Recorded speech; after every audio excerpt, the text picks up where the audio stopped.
Hola, ¿qué tal? Bienvenidos. Esto es Semana. Nos conectamos una vez más con ustedes y pues bueno, para hablar de la Feria del Libro, de tantos temas políticos que ocurren en nuestro país y en el mundo y con un invitado muy especial que ustedes lo conocen muy bien. Hemos tenido la oportunidad de hablar con él en diferentes ocasiones. Agustín Laje. Agustín, bienvenido a Semana. ¿Cómo le va? ¿Qué tal, Diego? ¿Cómo estás? Muchas gracias por la invitación. Un gusto que esté por acá nuevamente con nosotros. No, el gusto es mío. Es decir, la tercera Feria del Libro de Bogotá en la que estoy, siempre me recibe muy bien.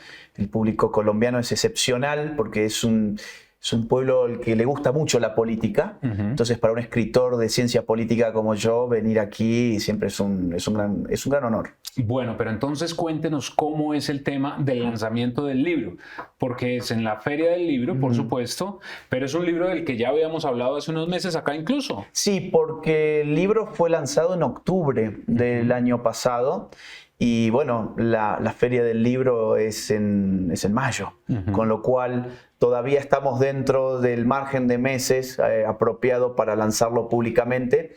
En aquella ocasión yo no había hecho conferencia de lanzamiento del libro. En octubre yo vine a dar una gira de prensa, pero no conferencias sobre el libro. Así que las conferencias sobre el libro están empezando aquí en la Filbo. Globalismo. Así es, globalismo, y el subtítulo es Ingeniería Social y Control Total en el siglo XXI. Bueno, y ese es un título complejo, digamos, si uno compara con otros títulos que usted ha tenido en sus libros. Sí, porque es una palabra nueva. Globalismo es una palabra que tiene apenas casi 10 años. Es una palabra que suena a otra, más conocida para todos, que es globalización, pero no es lo mismo. Que se tiende a confundir. Que se tiende a confundir, exactamente, porque suena parecida, pero no es lo mismo. La globalización es una palabra que emerge en los estudios de ciencias económicas y administración de empresas en la década de 1980, es decir, tiene un recorrido temporal mucho más extenso que la palabra globalismo. Y nace en ese circuito de la ciencia económica precisamente porque apuntaba a un fenómeno económico que es el de la aceleración de los intercambios comerciales y financieros posibilitados por las nuevas tecnologías digitales. ¿Qué es la globalización? Poder tocar un botón y comprar a China mercadería que me llega en un par de días a mi casa. Tocar otro botón y contratar a un nuevo empleado para mi empresa, pero que vive en la India. No lo conozco personalmente, nunca lo conoceré, pero ya está trabajando para mí.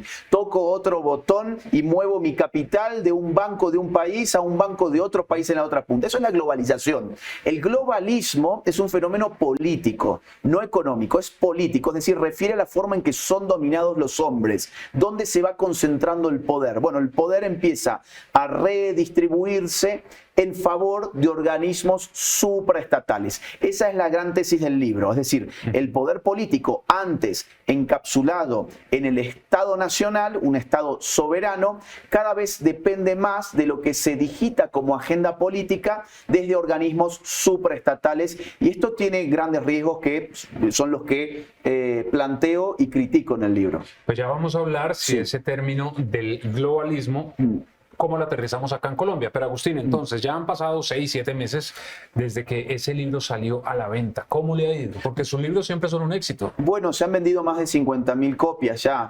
Es decir, está dentro de lo que se puede considerar un bestseller internacional.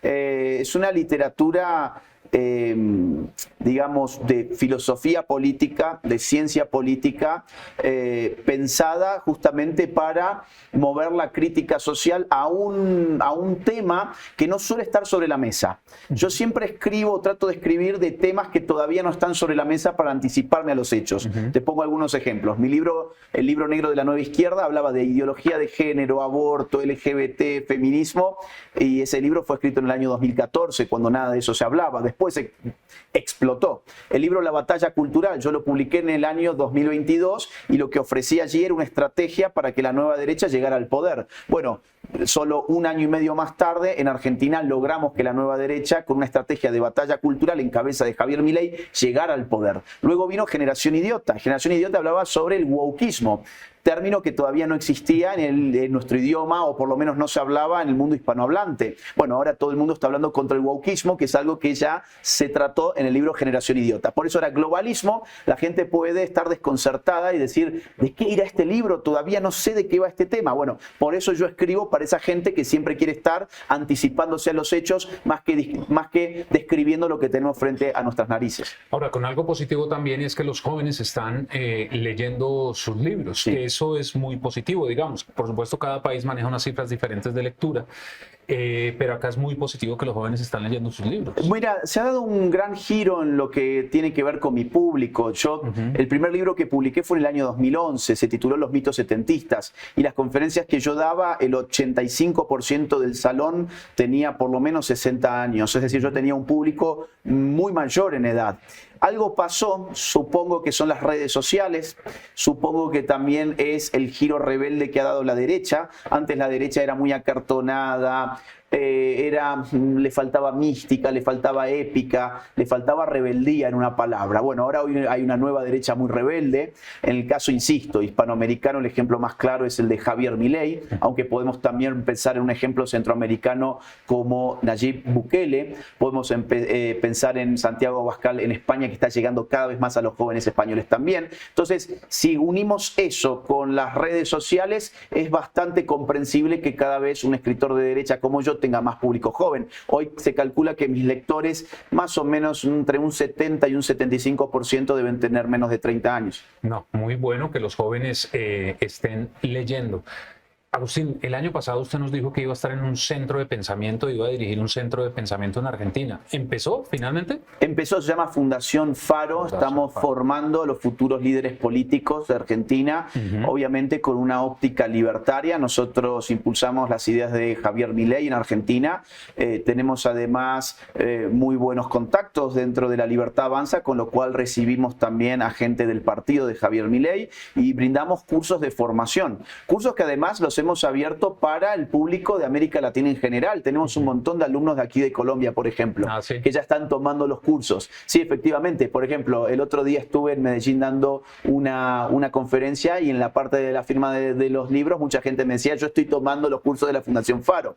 Así que precisamente se llama Faro con la idea de iluminar un espacio que, si Dios nos ayuda, puede ser incluso más extenso que la mera República Argentina. Así que tenemos como misión también impactar en otros países. Bueno, ¿y cómo está realmente Argentina, Agustín? Porque acá en Colombia, usted conoce bien a los congresistas del Pacto Histórico, las noticias que ponen en redes sociales sobre Argentina son negativas.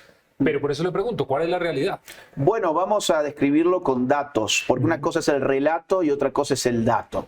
Vamos a los datos. Dato mata relato, decimos por acá. Dato mata relato. Inflación. Javier Milei asume el gobierno con un 25,5% de inflación mensual.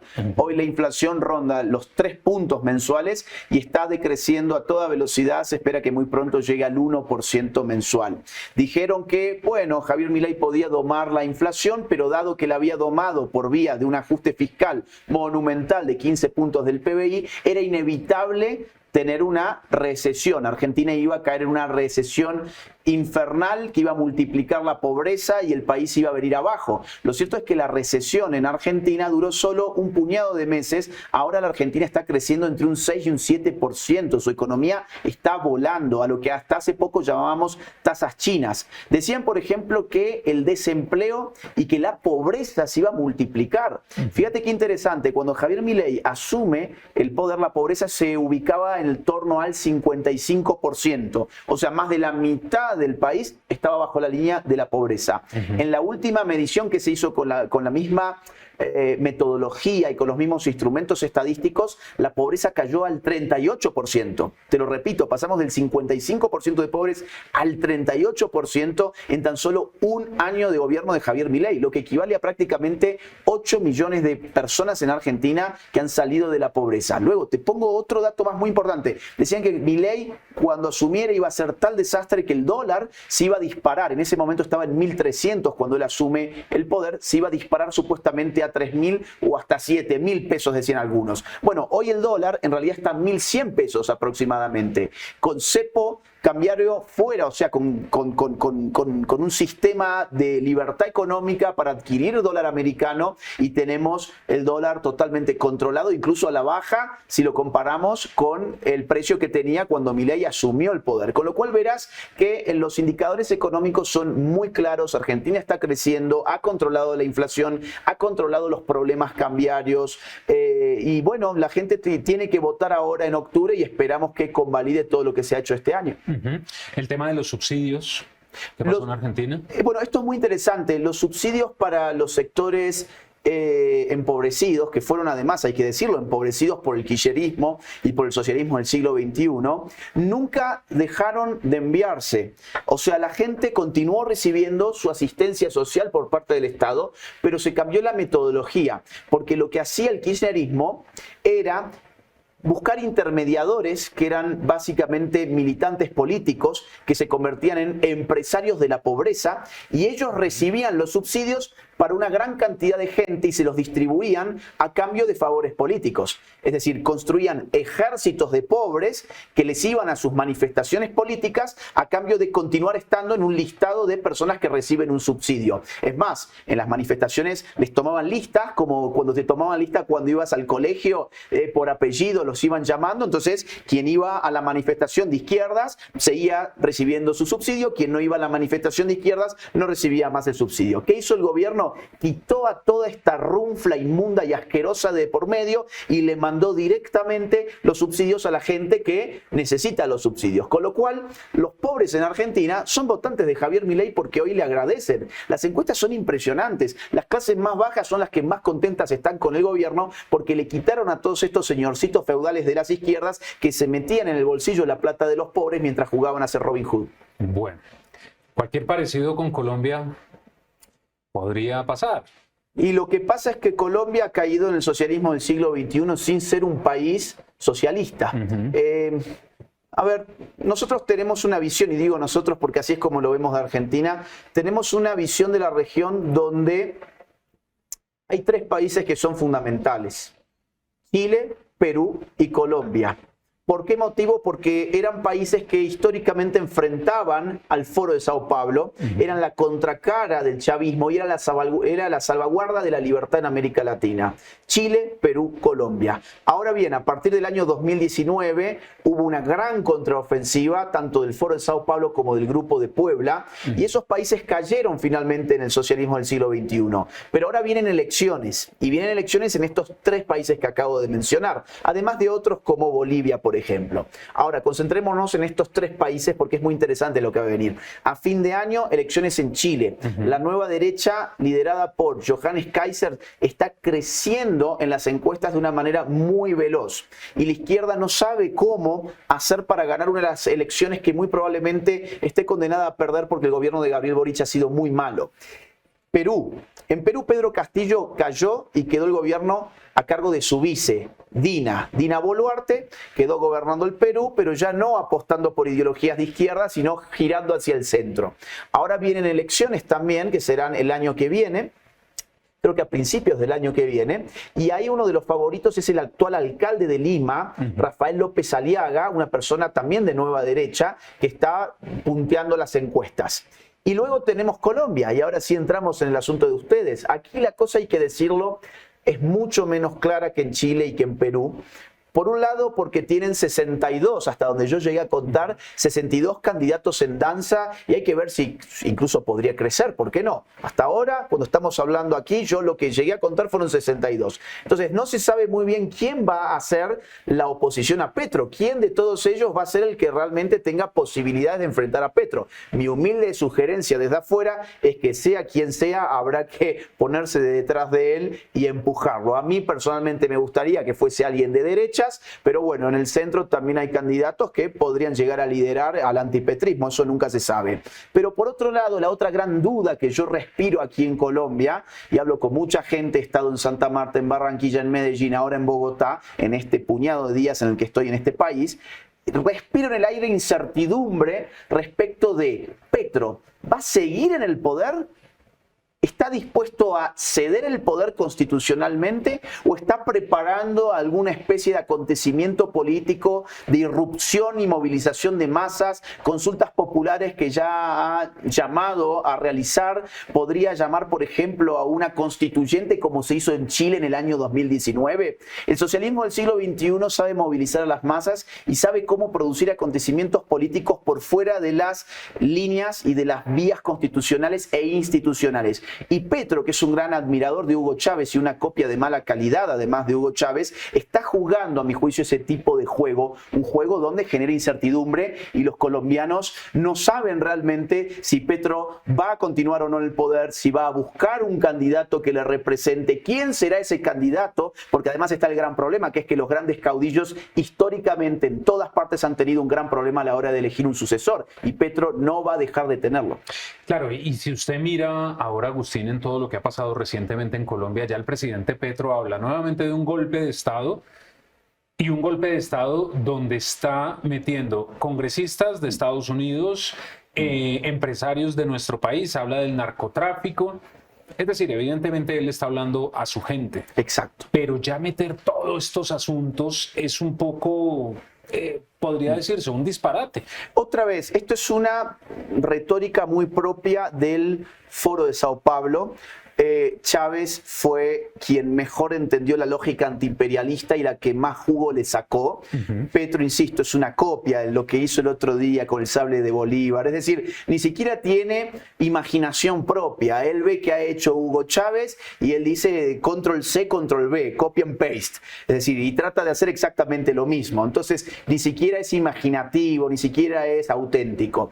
Pero esta retórica antiimperialista de meter a los Estados Unidos, de instalar la hipótesis de que hay un golpe de Estado, porque si hay un golpe de Estado, entonces ya Colombia no está corriendo por vía de un sistema constitucional. Y si no está corriendo por las vías de un sistema constitucional, pues todo lo que hay son fuerzas políticas en pugna, no mediadas por las instituciones democráticas del país. Con lo cual, la tesis del imperialismo, por un lado, agita la tesis de una invasión externa o de un país externo que está dominando al propio país. Y esto para sus acólitos es un discurso que les genera mucha emoción y mucha movilización política. Por el otro lado, la retórica del golpe de Estado es todavía más peligrosa, porque lo que te quiere decir en el fondo es: este país ya no funciona con una constitución. Aquí hay un orden de cosas fáctico, no de iure, no de derecho, sino fáctico, en el cual tenemos que hacernos cargo. Yo creo que el tipo de verdad está buscando la manera en poco tiempo, porque es que ya tiene poco tiempo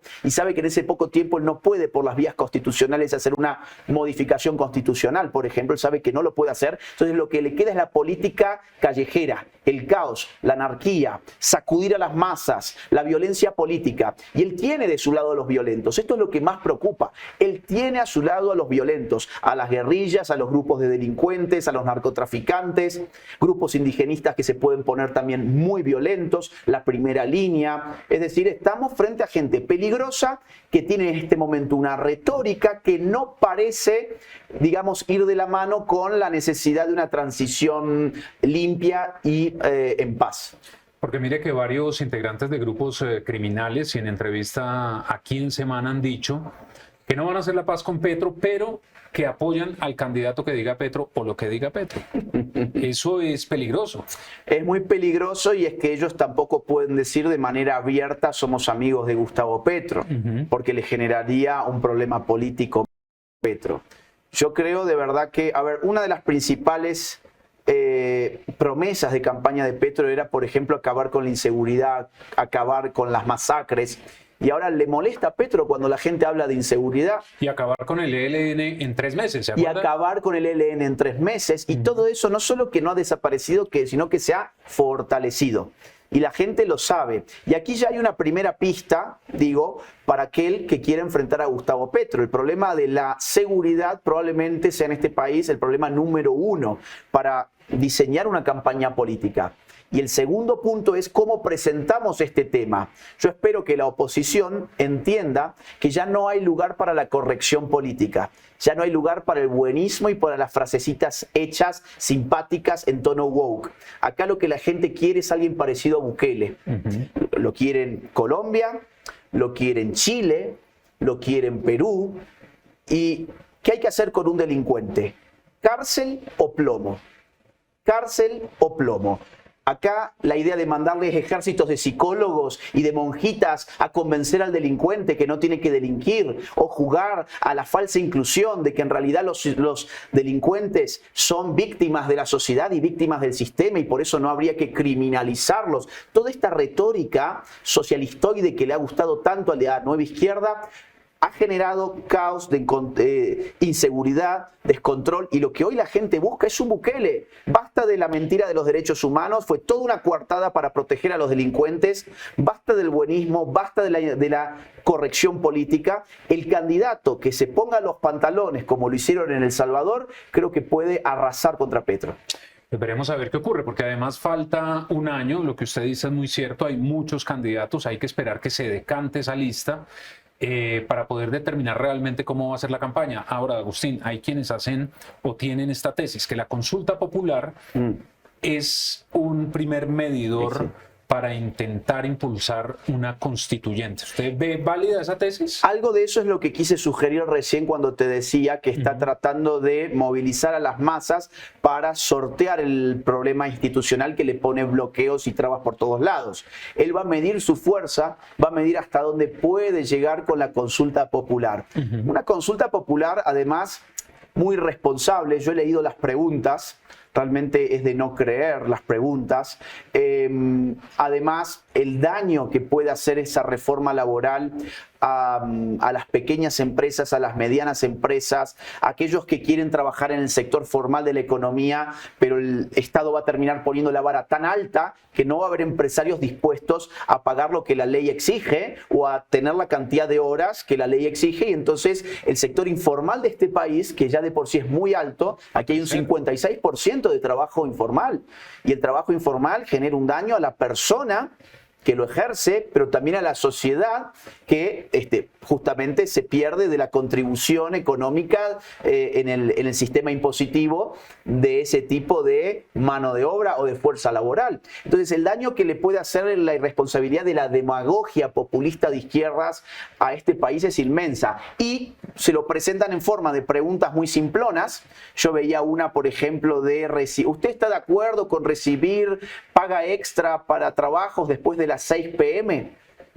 ¿En qué país se paga horas extras porque tu trabajo fuera después de las 6 de la tarde? ¿Qué haces con los bares, con los restaurantes? ¿Qué haces con los hoteles? ¿Qué haces con un servicio de taxi, de transporte público? ¿Tenés que multiplicar el sueldo por doquier? ¿Está la economía de Colombia en condiciones de una ley como esa? ¿O todo lo que van a hacer es destruir más de lo que está destruido el empleo en este país y mandar más gente al sector informal? Es decir, esto es un ensayo que, más que el asunto económico, lo que les interesa es la pata política. Es ver, medirse, generar un acontecimiento político, un triunfo para decir lo siguiente: ¿vieron? El pueblo quería una ley que el Congreso no la quería. Es el pueblo el que ha hablado. Entonces ahora vamos a preguntarle a ese mismo pueblo si está de acuerdo con que Gustavo Petro sea reelegido el año que viene. Bueno, pero mire que hay una discusión muy interesante. Petro dice que el pueblo le ha dado un mandato, 11 millones y medio de colombianos. Pero no menciona tampoco, no menciona que 10 millones y medio votaron por Rodolfo Hernández, es decir, no lo están apoyando. Y gracias a discusión tampoco habla de los 22 millones de votos del Congreso de la República, que si uno hace cuentas tiene un mandato por encima el legislativo, que es la verdadera representación. Entonces, en ese debate, ¿en qué quedamos en Colombia? Ahí hay dos conceptos muy interesantes que hay que pensar. Por un lado, la democracia, y por el otro lado, la república. La democracia, como el propio nombre te lo dice, es el gobierno del pueblo. Demos significa pueblo y kratos, poder. La democracia es el poder del gobierno en cabeza del pueblo. Ahora, el pueblo no es una realidad monolítica. El pueblo no es un sujeto unitario, homogéneo. Hay distintas posiciones políticas en el pueblo. Por eso es que al pueblo se le llama a votar. Y allí se configuran mayorías y minorías. Lo que hay que entender es que las minorías siguen siendo parte del pueblo, por más que no hayan sacado tantos votos como las mayorías. Con lo cual Petro tiene una visión totalizante del pueblo, o sea, totalitaria. Cuando Petro dice, a mí el pueblo me eligió para hacer esto, vos has dado en el clavo. No, no, no, no. Te eligió una porción del pueblo que efectivamente en segunda vuelta fue mayoritaria. Pero eso no significa que tengas una carta blanca para hacer lo que se te dé en gana, porque entonces Colombia dejaría de ser un Estado de derecho democrático y pasaría a ser un Estado totalitario. El otro concepto es el de república. En una república, y Colombia lo es, o quiere serlo por lo menos, el poder está dividido en un poder ejecutivo, un poder legislativo y un poder judicial, lo cual significa que la legislación no es creada por el presidente, por más que haya sido elegido por la mayoría de los votos. La legislación pasa por el poder legislativo bajo ciertas reglas, ciertas normas internas y normas constitucionales que generan las leyes para los colombianos. O sea, Petro está manipulando lo que significa la democracia y lo que significa la república para dar a entender que como él recibió la mayoría de los votos, él puede hacer y tiene carta blanca para hacer lo que se le venga en ganas. Y así no funciona ni una democracia ni una república. Ahora, también hemos visto quienes votaron por Petro que dicen, claro, le entregamos un mandato, votamos por él porque nos ofreció unas cosas en campaña, un cambio que no ha existido. Y usted ve ahora con todo lo que ha ocurrido, los escándalos de corrupción, todo, y ya quieren es llevar la discusión a que en otros gobiernos también ha habido corrupción. Es decir, si los demás hicieron, ¿por qué nosotros no? Bueno, hay varias cosas. Primero, Gustavo Petro no ha solucionado cosas para las cuales no necesitaba al Poder Legislativo y depende más que nada del Ejecutivo. Por ejemplo, controlar la violencia, controlar la inseguridad, controlar o aniquilar las masacres, desarmar al ELN, todo eso es potestad del Poder Ejecutivo. Entonces, cuando Petro se queja de que el mandato no se está cumpliendo por culpa del legislativo, en realidad Petro no ha cumplido ni siquiera lo que él mismo podía con el Poder Ejecutivo cumplir, o sea, enfrentar los problemas de inseguridad de los colombianos. Ahora, lo otro que me has dicho de la corrupción, lo único que te puedo decir es prácticamente infantil. Es como cuando un chico dice, ay, pero él también lo hizo. Sí, yo lo hice, pero él también, ¿eh?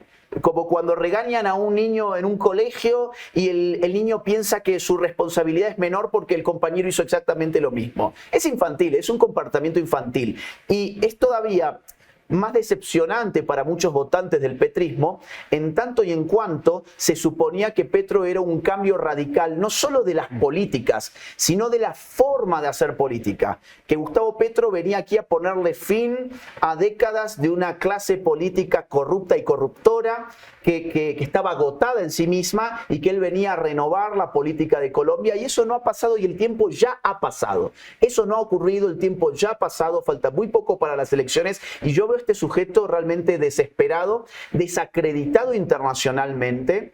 Es decir, en Argentina, por ejemplo, llegó la noticia de su ex canciller hablando sobre la droga en París, un presidente tiene una responsabilidad inmensa, no solo porque gobernar un país requiere de luces, conciencia, racionalidad.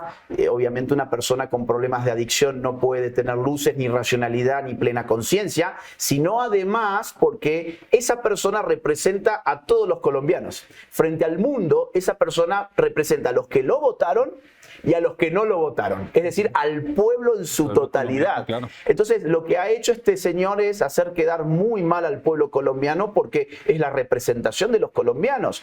Que se haya sabido internacionalmente por boca de su canciller que se la pasaba en fiestas negras en París, totalmente drogado, es una cosa que nos ha impactado mucho en el extranjero. Sobre todo con un estigma que todavía tenemos los colombianos en el exterior, es el tema de la droga. Sí. Usted sabe que es un estigma que todavía está disminuido, pero existe. Y algo muy importante que usted también dice, Agustín, Gustavo Petro, usted me dice si es así, es la consecuencia de un cansancio de los colombianos de un sistema político. Es así, ¿no? Es un cansancio. A ver, voy antes por lo otro que es muy interesante. ¿Te acuerdas la serie Narcos de Netflix?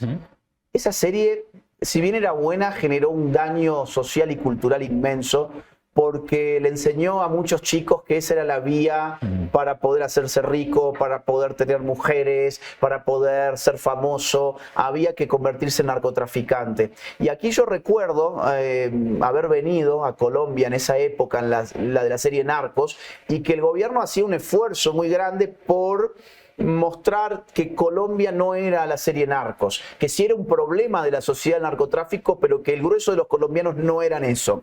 Entonces, cuando llega un presidente que además se lo ve habitualmente en un estado de alteración psíquica, cuando además se lo ve muchas veces bajo efecto de ciertas sustancias y cuando encima su propio canciller lo confirma públicamente, hay mucha gente que realmente se queda con ese estereotipo que yo amo Colombia, vengo mucho a Colombia, sé que es un estereotipo totalmente injusto, pero para las personas que no conocen a Colombia y no conocen a los colombianos, simplemente este señor les agudiza ese estereotipo. Ahora, por otro lado, no me acuerdo lo otro que me hace una consecuencia del cansancio sí, perdón. De los políticos tradicionales. Es que estamos en la época de los outsiders, y esto hay que entenderlo.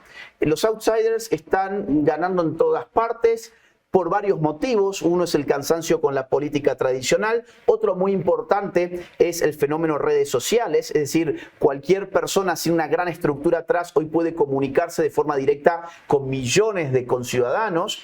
Y el otro asunto es que cada vez a la gente le interesan menos las siglas, le interesan menos las estructuras partidarias y le gusta más la personalidad. Buscan personalidades más que partidos. Entonces, eso es lo que, por ejemplo, pasó en Argentina con Milei, eso es lo que pasó en Estados Unidos con Donald Trump, eso es lo que está pasando ahora, como te decía, con Johannes Kaiser en Chile. Es decir, es el momento del outsider. Y Petro supo jugar como outsider sin ser outsider. Y no es una casualidad que quien llegara a segunda vuelta era otro que sin ser outsider quiso jugar también la retórica del outsider, que fue el señor Hernández. Entonces, en esta ocasión hay que ver qué es lo que pasa, porque hay outsiders que están emergiendo. Bueno, una de hecho es Vicky Dávila. Hay outsiders que están empezando a sumarse a esta contienda electoral y es el momento de los outsiders, por lo menos en otros países. Y el otro asunto de Petro es que fue elegido, como vos bien decías, el agotamiento de una clase política tradicional, pero además él supo impulsar el odio de clases. Él supo manejar el odio de clases. El otro día una legisladora en Medellín me decía que ella no entendía cómo podían haber elegido los colombianos a Petro habiendo tenido una alcaldía tan mala. Él como alcalde de Bogotá fue muy malo. Entonces ella decía, pero ¿cómo puede ser si estaba a la vista que era muy mala la función pública de Petro cuando pasó por Bogotá? ¿Cómo lo eligieron? Y lo que yo le respondí es, a Petro no lo eligieron para hacer un buen gobierno. A Petro hubo mucha gente que lo eligió para vengarse de los que habían estado antes y para vengarse contra un sector de la sociedad que fue demonizado. De las clases medias hacia arriba fueron totalmente demonizadas por la propaganda de izquierdas en este país, y Petro supo manejar un discurso de odio de clases. Por eso la lucha contra el rico, contra el empresario, y en la bolsa del empresario no mete solo al rico, mete a los pequeños y a los empresarios chicos que han sido afectados. Por eso la lucha, por ejemplo, contra lo que él llama el imperialismo en Estados Unidos, todo ese modelo él lo ha sabido, al buen estilo chavista, digamos, traducir políticamente muy bien. Pues Agustín, nuevamente gracias por haber estado con nosotros. Globalismo es de lo que estamos hablando en este momento, pero como usted va tan rápido, ¿ya está pensando en otro libro? Hoy estaba hablando de eso con un amigo mío del editorial. Sí, estoy pensando en un nuevo libro.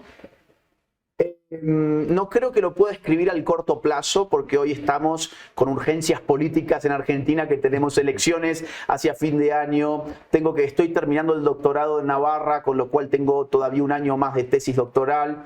Globalismo además me está llevando a ir por un montón de países con conferencias, pero apenas en un momento me voy a poner a escribir un nuevo libro. Estoy pensando, te doy una pista nomás, estoy pensando quizás escribir algo de lo que pasa en el mundo de las universidades. Universidades que han estado dominadas ya por mucho tiempo por las izquierdas, y me interesa mucho comprender ese fenómeno. Vamos a ver si finalmente es el tema o no, Vamos a ver si el libro finalmente se escribe o no, pero tengo ganas de volver a escribir, sí. Bueno, pero estamos hablando de año y medio, 2 años. Y sí, por lo menos 1 año y medio. Pero por lo pronto ahí tienen Globalismo, que además tiene 600 páginas. Le va a dar para divertirse a la gente hasta que llegue el momento de publicar el próximo libro. Pues Agustín, mil gracias por haber estado acá en Semana. Muchos éxitos, siempre los tiene, pero muchas gracias a vos. Continúe cosechando éxitos y nos vemos, conversamos nuevamente acá. Que así sea, ha sido un honor, de verdad, gracias.